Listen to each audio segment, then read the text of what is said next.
Hello everyone, I am Manisha. Today we are discussing about the 7 Ages of Man written by William Shakespeare. We are about to embark on a timeless journey through William Shakespeare's famous speech, The 7 Ages of Man, from his play As You Like It. Now, this isn't just any ordinary text, it's one of Shakespeare's most profound reflections on human life. In fact, many people mistake it for a poem, but here is a little fun fact. It is actually a monologue spoken by a character named Jacques in Act 2, Scene 7. What's the big idea behind this speech? Well, Shakespeare compares the whole world to a giant theatre, and all of us, you, me, everyone, are just actors playing different parts. From birth to death, he divides our life into 7 distinct stages, each with its joys, struggles, and lessons. And here is what makes it so special. Even though this was written over 400 years ago, every single one of us can still relate to it today. So, grab your seats, stay with me till the end, and let's discover how Shakespeare's wisdom about life still speaks directly to us. But before we dive in, let's see about author William Shakespeare. William Shakespeare, he was born in 1564 in England.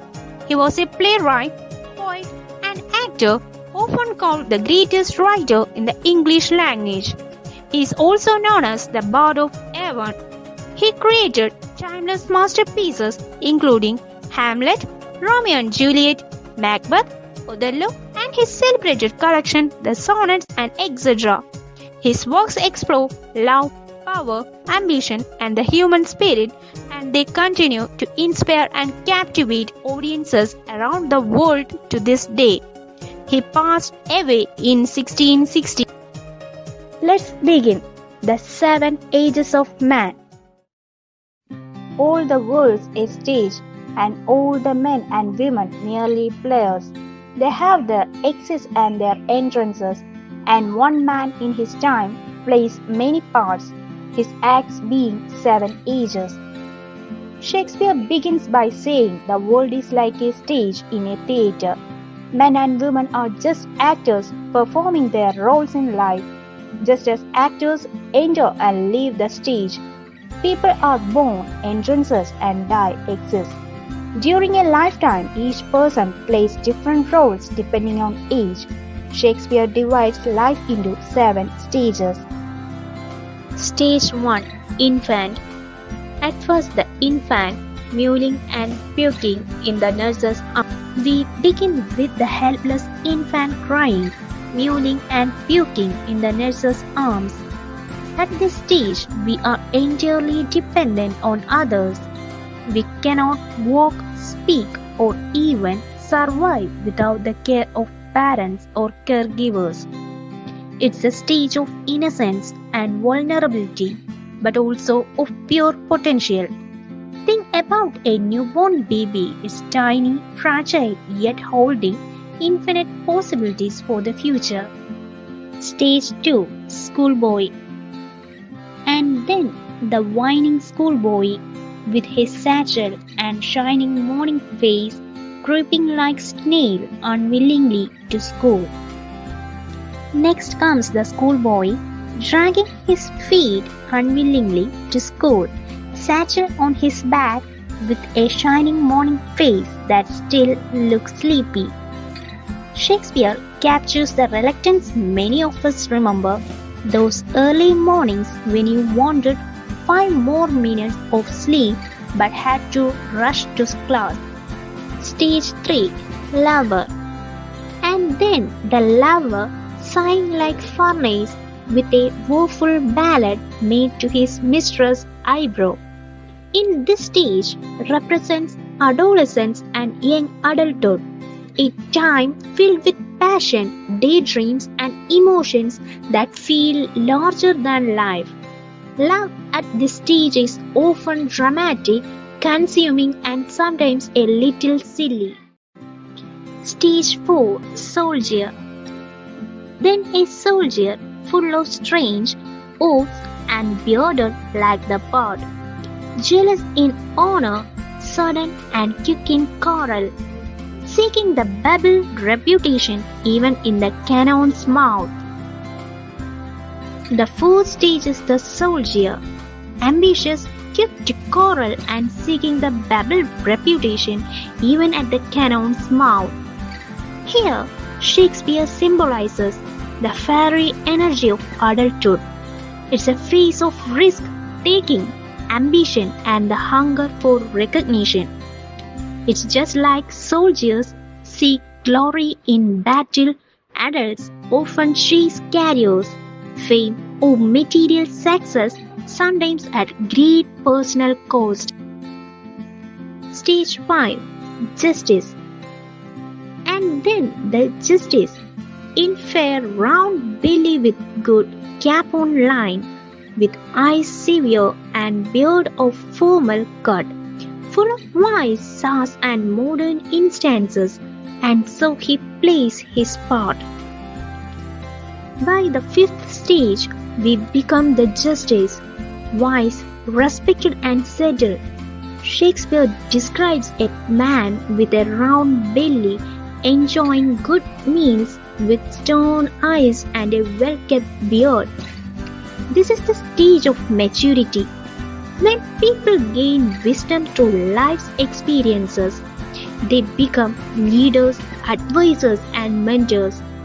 They value fairness and balance, speaking wisely, often sharing lessons with the younger generation. Stage 6. Old age or pantaloon. The sixth age shifts into the lean and slippered pantaloon with spectacles on nose and pouch on side. His youthful horse, well saved, a world too wide for his shrunk shank and his big manly voice, turning again toward childish treble, pipes and whistles in his sound. The sixth stage brings decline. Shakespeare calls this character the pantaloon, a frail, thin old man with spectacles on his nose, trousers too big for his shrinking legs, and a weakened voice that pipes and whistles. Here, strength fades, energy declines, and dependence slowly returns.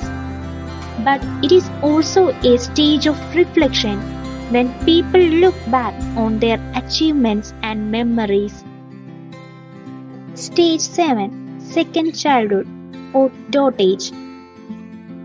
Last scene of all that ends this strange eventful history is second childishness and mere oblivion. Sans teeth, sans eyes, sans taste, sans everything. Finally, we come to the seventh stage, extreme old age, or what Shakespeare calls the second childishness and mere oblivion. Here, a person loses teeth, eyesight, memory, and independence, becoming childlike once again. Life completes its circle. Shakespeare's 7 ages is more than a description of aging. It is a philosophy of life. And one is the cycle of life. Everything has a beginning and an end. The second one is the theoretical nature of life. We all have roles to play, some short, some long. The third is mortality. No matter how powerful or wealthy we become, aging humbles us all. The fourth is universality. These stages unite humanity across time, culture, and geography. It makes us pause and ask, are we living our role fully right now? Are we appreciating each stage for what it offers? And so, dear students, Shakespeare leaves us with a powerful truth. Life is fleeting, but every stage has beauty and meaning. Whether you are in the playful schoolboy stage, the passionate lover stage, or the wise justice stage, embrace it. For just like actors, we enter the stage, play our part, and eventually exit. That's the magic of Shakespeare. Even after 400 years, his words still remind us to cherish the journey of life. Thank you for joining me on this exploration of the seven ages of man. Until the next time, remember, life is but a stage, so play your role well.